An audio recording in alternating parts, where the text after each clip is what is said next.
Hi, Tom Trento here with my co-host, Susie Gold. Good to see you. Great to see you. It was great to be back. Great to be back. We've been doing a lot of stuff. We've been very busy. Very busy. A lot of stuff behind the scenes. But back in May, we came on every day when there was a war between Israel and Gaza, and we had a variety of experts on, one of whom is with us today. And things have heated up once again. And we're here to do an intelligence investigation and analysis of whether or not Israel will strike Iran if the talks in Vienna fail. And we have with us Barry Shaw. Barry, how are you? Great, Tom, and nice to see you guys again. And Barry is with the Institute for Israel Strategic Studies, we know, senior associate. He runs the thing, too. He's in touch with everything. And Barry, back in 2015, the United West was very involved in the JCPOA, Joint Cooperation Plan of Action. We tried to shut it down. We went all over the country doing that. It was a ridiculous deal. We said it then. It's even more ridiculous now. But in 2018, what was that president's name? Was that our great president, President Trump? Yeah, he pulled us out of that. And now the talks in Vienna. Tell us about that, Barry. We have Iran in Vienna. We have China, France, Germany, Russia, and the United Kingdom all in the same room. We have the United States kind of, in the basement away from things. What's going on in Vienna? What's the purpose of these talks, Barry? Yeah, well, I don't think you have. I haven't seen the Chinese or the Russians there. I've certainly seen the British and the French representing part of the European grouping there. Certainly, as you say, the Iranians are there, the French and the British are there. America is not there. But Iran has gone into these new negotiations playing real hardball. I think this reflects on how the world, how the international community looks on the United States under the Biden administration. And what you have is in the new Iranian regime and their conditions, their preconditions coming into it, is that they're not going to get involved in the United States in any talks in Vienna until the United States lifts all the sanctions. Not only that, the Iranians are insisting that the United States have to obligate that they will not renew any sanctions further down the road. Otherwise, there are not going to be any talks. So the one that's really laying down the laws is not the United States. And it shows you what has happened in the universe these days of international diplomacy and where America stands. I think not just the Chinese, but the Russians, but here we have the Iranians who can assess the weakness of the current administration. That's as far as that part of the negotiations are concerned. Now, I want to tell you, just in case you don't know it, the new Iranian regime really is a hard, uncompromising regime. It's got a new president called President Ibrahim Raisi. I'm doing a different research and I'm interviewing an Iranian guy tomorrow because you won't believe this, but this Ibrahim Raisi is guilty of crimes against humanity. And there's a trial going on in Sweden right now. And if that Iranian is found guilty of the death of thousands of Iranians going back to the 1980s, that this issue could be brought to the United Nations Security Council and there could be a warrant out for the present president of Iran to be brought to the International Criminal Court. This is no small stuff here, because in the 1980s in Iran, Raisi led what was called the Death Commission. And the guy on trial in Sweden was his deputy. And there are witnesses going into court in Sweden bringing evidence about the crimes against this guy called Nouri and Raisi, as I say, going back to the 80s. And we're talking about thousands of dissidents, thousands of opponents to the regime. The Ayatollah regime who were taken into prison, tortured, women raped, and then murdered, hanged. And yet the world doesn't know about it. They're treating him like a normal leader. This guy is a deadly assassin. That's the one thing. This is the person you're dealing with. This is the person you're dealing with. And he's assessed really the weakness of people like Blinken and Biden, and he's laying down the rules.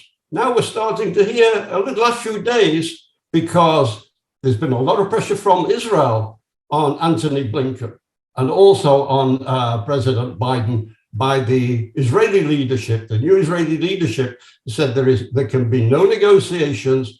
You're going to go into another bad deal. The clock is ticking and we can't wait. Yeah, the situation is chaotic, to say the least. And the new president, Raisi, a little bit of background research into him and his cohorts there.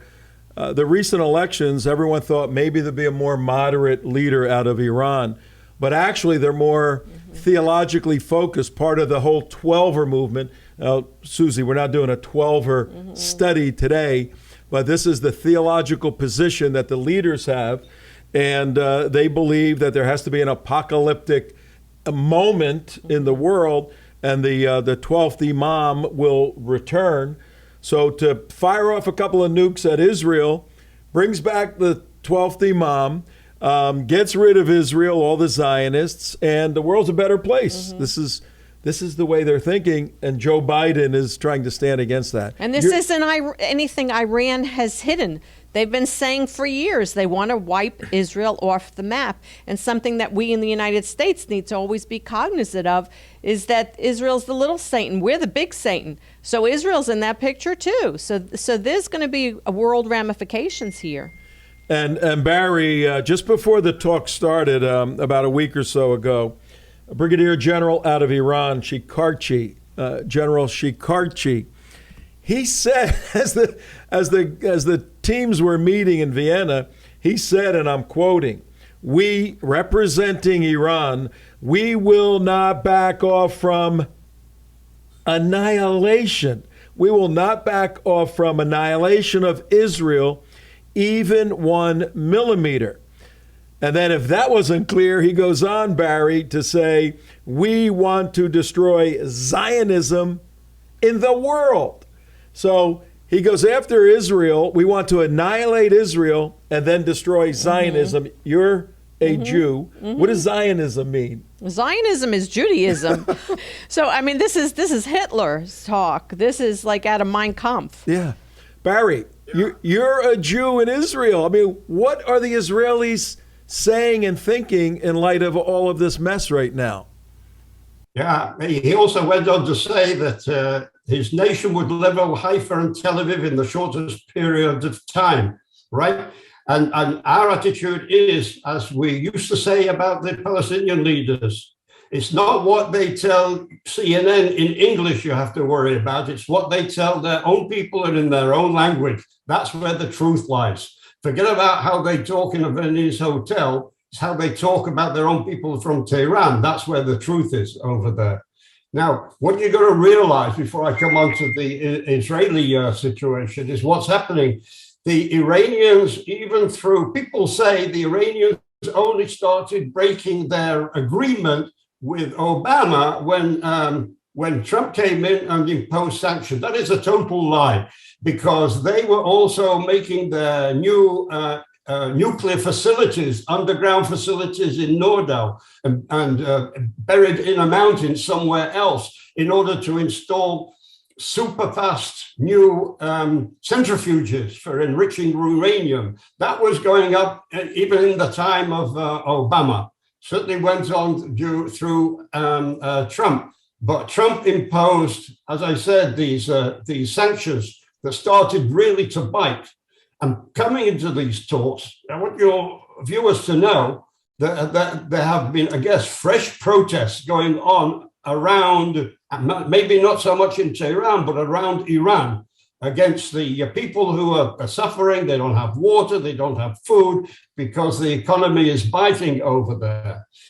Now, it's coming into the time where we need somebody like the United States, and maybe even the Europeans, but maybe that's asking too much, to do something that Obama didn't do when the students and the people in Tehran were ready to rise up against the Ayatollahs in Iran, and then Obama did nothing.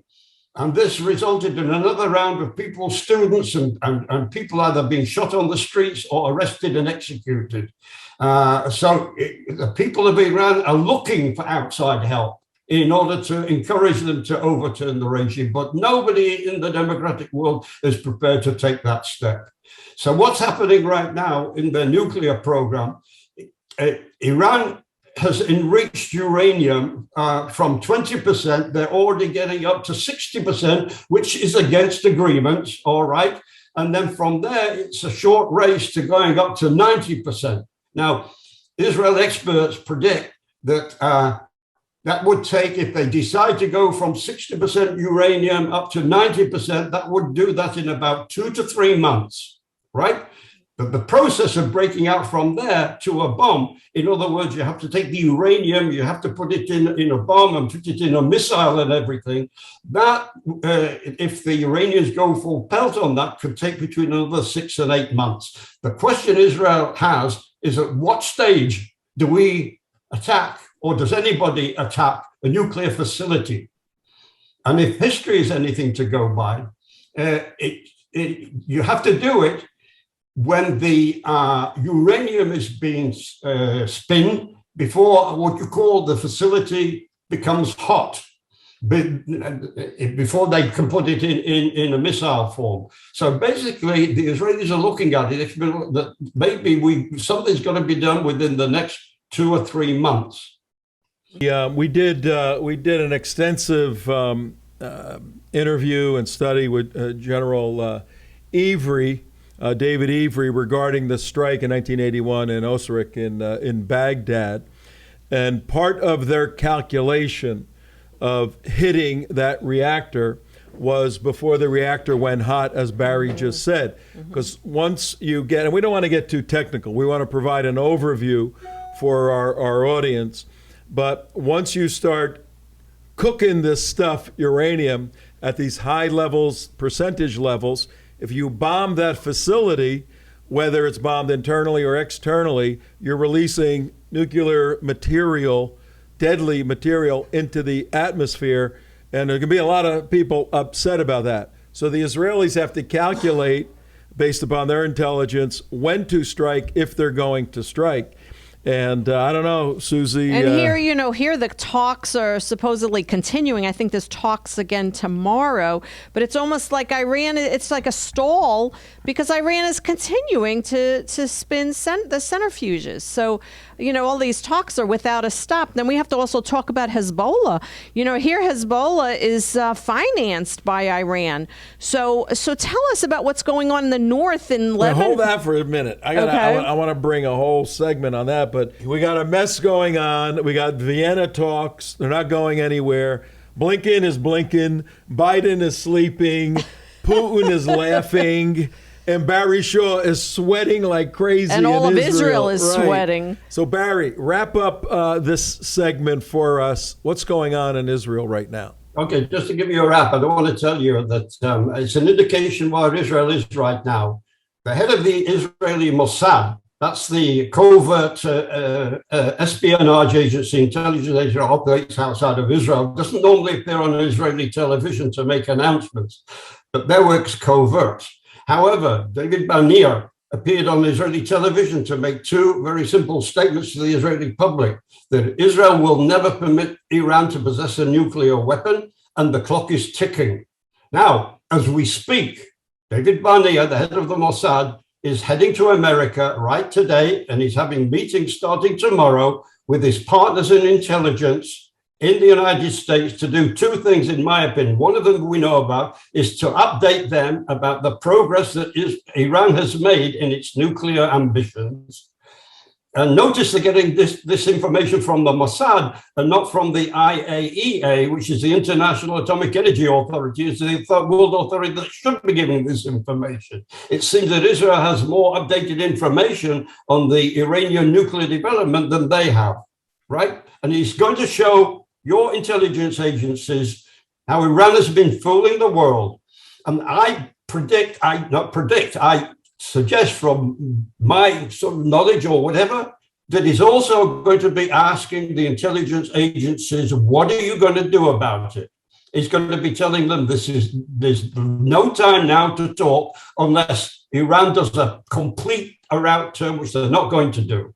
And he's posing them the question, are you going to hit them when we need it, or are we going to have to do it? Now, at the same time, Benny Gantz, the Israeli defense minister, is on his way right now to Washington, D.C. to have meetings with your Lloyd Austin, right? And he's going to give him the military point of view as well.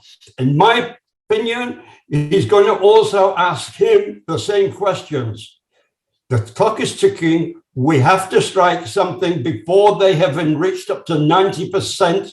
Who's going to do the job, you or me? And because you're the military chief and you're the head of the Pentagon, if you're not going to do it, are you going to give us the weapons necessarily to do the job? That's my explanation. That's not official, right? That's because these guys wouldn't be going to America in a hurry at this time if they weren't serious or know that something urgent is happening. The other thing I can tell you very quickly before we do a wrap is this. I just want you to know what's happening in Israel. We had a couple of weeks ago a national civil defense drill across the country with the IDF, the home front, the medical teams, the sirens, the police, the ambulance people, the fire services, in preparation of how Israel will have to act in the case of an emergency. I'll leave you to imagine what the emergency is, right?